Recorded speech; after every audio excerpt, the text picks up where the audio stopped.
Time called you की इतनी hype चल रही है और उसमें अनहियर सर्व है, बिजनेस प्रपोजल वाला, तो देखना बनता है यार। तो एक्चुअली होता है कि अगर कोई भी के ड्रामा जैसे हिट हो जाता है तो लोग उसके पुराने पुराने ड्रामास ढूंढ के लाते हैं उन्हीं कैरेक्टर्स के। तो मुझे लगा कि ये अनहियर सर्व कोई पुराना ड्रामा होगा। और मैंने सर्च किया, भाई तो 2023 में है। ये ड्रामा सिर्फ मैंने देखना शुरू किया क्योंकि मैंने इंस्टाग्राम पे रील्स देखी इसकी, जो कि बहुत एडिक्टिंग थी। उसमें अनहियर सर्व, उसमें अनहियर सर्व। एनियर सोप क्या होता है? अनहियर सर्व कितना प्यारा और कितना सेक्सी लग रहा था यार, भाई साहब इतना चिकना लग रहा था यार, कितना प्यारा यार। ये लोग क्लीन शेव कितने अच्छे लगते हैं। अब मैंने 9 एपिसोड्स कंप्लीट कर लिए क्योंकि कल रात को भी मेरा प्लान था कि मैं पूरे 12 एपिसोड अब तो खत्म कर ही दूंगी। लेकिन क्या है ना कि अ टाइम कॉल्ड यू देख देख के मेरी भी बुद्धि सटी आ गई है, मेरा सच में दिमाग पे असर पड़ गया है। मैंने ये ड्रामा देख देख के कल मैंने कैब में चाबी घुमा दी है अपनी, और अब मुझे 1 बजे लेने जाना, जबकि आज मेरा ऑफिस भी नहीं है। वो अच्छी बात है, मिल गई है चाबी।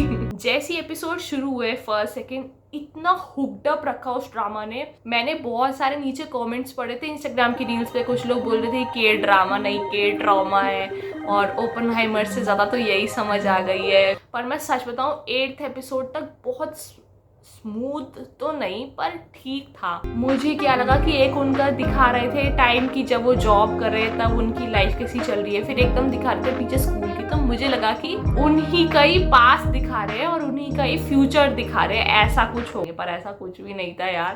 के ड्रामास ने तो मतलब सोल जाती है बॉडी के अंदर, ट्रांसपोर्ट हो जाती है वहाँ। मुझे 8th एपिसोड तक इतना प्यारा लगा ड्रामा, पर 9th एपिसोड में आके मेरा जो है दिमाग सच में सटक चुका है और हम पोगी हा करने का मन कर रहा है। 포기하지 마. Give up X. No, no, no, no. तो मैं वैसे ड्रामा स्पॉइल नहीं कर रही हूँ, पर यार सच में कोई अगर मेरी हेल्प कर सकता है तो करो यार। अच्छा तुम लोग बताओ, तुम्हें 9th एपिसोड समझ आया है क्या? योनजुन किससे मिला?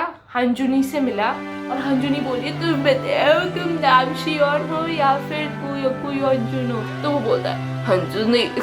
उसमें तो मुझे बिल्कुल ही रोना नहीं आ रहा था क्योंकि मुझे कुछ समझ ही नहीं आ रहा था। पहले दूसरे एपिसोड में तो मैं फिर भी टसुए बहा रही थी थोड़ा, जहाँ जहाँ उन लोगों ने टसुए बहाए ना वहाँ तो मेरा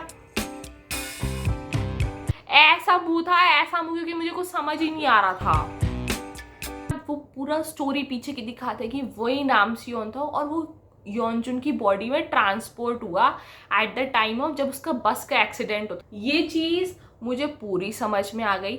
लेकिन उसके बाद फिर उन्होंने कॉलेज लाइफ दिखाई, वहाँ तक भी ठीक है। फिर उसके बाद उन्होंने दिखाया कि कितना यार मैंने अच्छे से ड्रामा देखती हूँ। उसके बाद उन्होंने ये दिखाया कि क्या कहते हैं, जो नामसियोन है उसको ये तो पता था कि उसकी बॉयफ्रेंड की डेथ होगी, तो ये तो मुझे समझ में आता है वो नामसियोन की डेथ हुई है और फिर वो उसकी बॉडी में तब वापस ट्रैवल करता है, अपनी बॉडी में आएगा, बचपन वाली बॉडी में आया। अच्छा, तो वो ना अपनी बॉडी में वापस पहुंचा, लेकिन अपने बचपन के 1998 वाले टाइम में नहीं, वो पहुंचा 2002 में, जहाँ पे वो कोमा में पड़ा था बस से टक्कर खा के।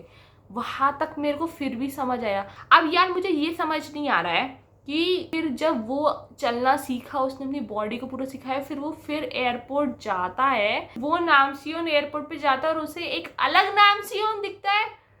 एक्सक्यूज मी, तो मतलब ये तो डोरेमोन जैसा हो गया।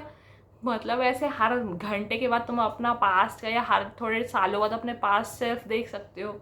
ये मुझे थोड़ा ड्रामा में समझ नहीं आया। और फिर ये क्या बात थी कि जब वो ये बोल रहा था कि जब मैं ठीक हो रहा था तो मुझे पता था कि तुम एग्जैक्ट टाइम कहाँ पे होगी, पर मैं फिर भी नहीं आया तुमसे मिलने क्योंकि मुझे ये सब होने देना था। एग्जैक्ट टाइम कहाँ पे होगी? मतलब एग्जैक्ट टाइम जब तुम्हारा प्लेन क्रैश हो गया और तुम हो गए। अच्छा, वो एग्जैक्ट टाइम वहाँ पे होगी, वहाँ पे अपने स्कूल टाइम में होगी जब वो ट्रांसपोर्ट होके गई थी, और वो जो पेड़ वाला एरिया था तो वो वहाँ पे जब दोनों लेटे थे वो वाला टाइम। मेरा ना दिमाग खराब हो गया है।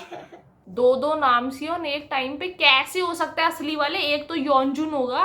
भाई मुझे तो समझ ही नहीं आ रहा था ड्रामा, और ये राइटर्स और इन सब लोगों ने बनाया कैसे? इनका दिमाग तो मतलब कितना ज्यादा आईक्यू होगा इनका।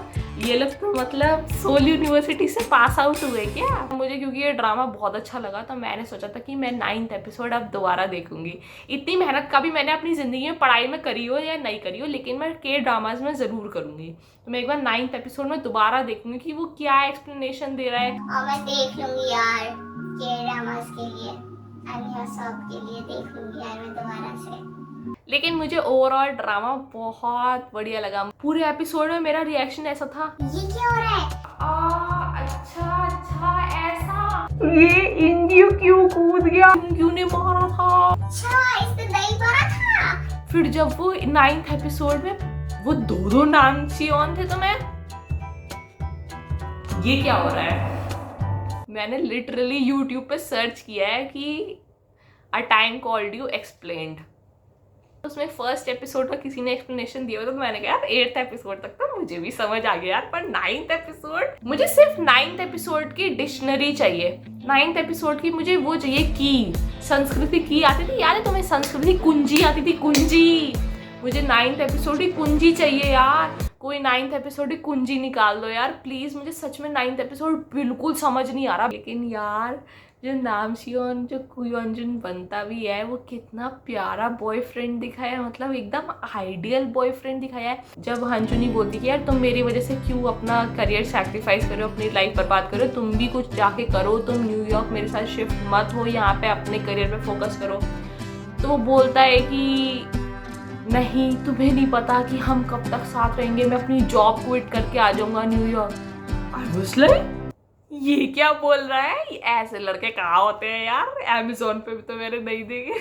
ऐसे तो हम लोग भी अपने घर से निकलते ही हैं, एक एक दो दो क्या 4-4 साल के बीटेक करने के बाद और फिर जॉब करते करते बाहर ही रह जाते हैं यार पूरी जिंदगी घर से।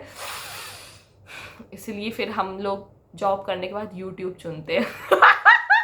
मुझे यार ये लगा कि वो ऐसा क्यों हो रहा है कि मतलब तुम अपना करियर सेटल करके 1 साल बाद मिल सकते हो, इतनी कौन सी बात है, ये तो मतलब थोड़ा प्रैक्टिकल होना चाहिए। पर यार सच में उस ड्रामा में फिर पता चलता है कि हर चीज़ के पीछे रीजन है, हर चीज़ के पीछे रीज़न है कोई ना कोई। लेकिन यार मतलब योंजुन जो है देख के इतना नॉस्टैल्जिया जैसा लग रहा था कि अच्छा योंजुन जो है उसे पता था कि वो नामसियोन है और वो तब इसे आया देखने कि जब वो पेंटिंग बना रहा था वो इसी की बना था। मुझे तो वैसे तभी लग रहा था भाई तुम ही तो होगी, मुझे लग रहा था इस लड़की की याददाश्त कमज़ोर होगी। मुझे ये नहीं पता था कि एक ही जो है एक्टर जो है 2 कैरेक्टर्स को परफॉर्म कर रहे हैं इस ड्रामा में। लेकिन असल में यार तुम देखो नामसियोन जो 1998 का है और हंजुनी जो 2023 की है, इन दोनों की लव स्टोरी है असल में। मतलब जो मेरे को 8th एपिसोड तक के बाद जो बुद्धि में घुसी है, तो मैं तो एक बार 9th एपिसोड दोबारा देख के अपने दिमाग में घुसाऊंगी कि ये क्या खिचड़ी पक रही है। मैं तो आज तो देखो खत्म कर दूंगी 12th एपिसोड और मैं बहुत एक्साइटेड हूँ। ये तुम लोग कमेंट्स में ज़रूर बताना कि तुम लोग को ड्रामा पूरा समझ में आ रहा है और कौन से एपिसोड तक समझ में आया है। मेरी बुद्धि ने जवाब दे दिया, उसने हाथ जोड़ लिया कि दीदी बस अब 8th एपिसोड के आगे और समझ नहीं आ रहा है, इतना मेरा IQ नहीं है, इतना ही होता तो मैं IIT JEE क्रैक करके किसी बड़ी कंपनी में नहीं बैठी होती, है ना। ये ड्रामा देखने के बाद तो बस वही गाना आता है, सिर्फ जो मेरा चकराए या दिल डूब जाए। यार मुझे एकदम से एक चीज़ याद आई यार, जब हंजुनी टाइम ट्रैवल करके मिंजू की बॉडी में जाती है और वो नामसियोन से मिलती है, क्या तुम लोग को लगा था कि ये योंजुन ही होगा? मुझे तो बिल्कुल भी नहीं लगा था, मुझे तो समझ ही नहीं आता यार। लेकिन जब कैसे धीरे धीरे जब उसने डायरी पढ़ी कि ये योंजुन है और जब उसने सीनरी देखी यार कि ये योंजुन है, कितना प्यारा मोमेंट था यार। मतलब ऐसा तो सच में यार सोचो नामसियोन और हंजुनी की लव स्टोरी है, बट क्योंकि दोनों के एज गैप कितना है दिखाया था ना, वो जब हंजुनी कितनी छोटी सी बच्ची थी और नामसियोन तो टीनेज बॉय था। Just because they are meant to be together, तो इन लोगों ने टाइम ट्रैवल किया अपनी लव स्टोरी बनाने के लिए। वाह! पर इसमें एंडिंग क्या होगी? मुझे लग रहा था एंडिंग होगी जो हंजुनी है वो अब टाइम ट्रैवल करके मिंजू की बॉडी में आई है, तो मिंजू मर जाएगी तो वो वापस इधर आ जाएगी अपनी ओरिजिनल हंजुनी की बॉडी में, और वैसे ही अब उसका जो नामसियोन है जो उसके साथ रह रहा है योंजुन बन के, तो वो अभी इधर इस बॉडी में आया हुआ है। जब इसकी भी डेथ हो जाएगी प्लेन क्रैश में तो ये वापस नामसियोन में चला जाएगा। एंड नाउ क्योंकि दोनों को पता है कि दोनों टाइम ट्रैवल करके आए थे एक टाइम पे, तो दोनों को पता है कि दोनों कौन है एक्चुअल में, तो दोनों फिर डेट कर सकते हैं और ऐसे एंडिंग होगी। लेकिन यार फिर मुझे एकदम से लगा कि इन लोग की एज में गैप कितना है, 10 साल का होगा। लेकिन अब तो खैर के ड्रामास में भी दिखाते हैं एज गैप, अब क्योंकि बचपन में फ़र्क पड़ता है, बड़े होके तो फ़र्क पड़ता नहीं है शायद। अब उसमें दिखा रहे कि उनका मिशन है कि वो इनग्यू की डेथ नहीं होने देंगे। आई डोंट नो, मुझे कुछ समझ नहीं आ रहा। लेकिन यार द मोमेंट जब उससे पता चला था कि यही योंजुन है, यार सोचो वो लोग कभी बड़े होके मिलते, उन लोगों ने एक स्कूल टाइम अपना साथ में गुजारा टाइम ट्रैवल करके, बड़ा प्यारा था यार।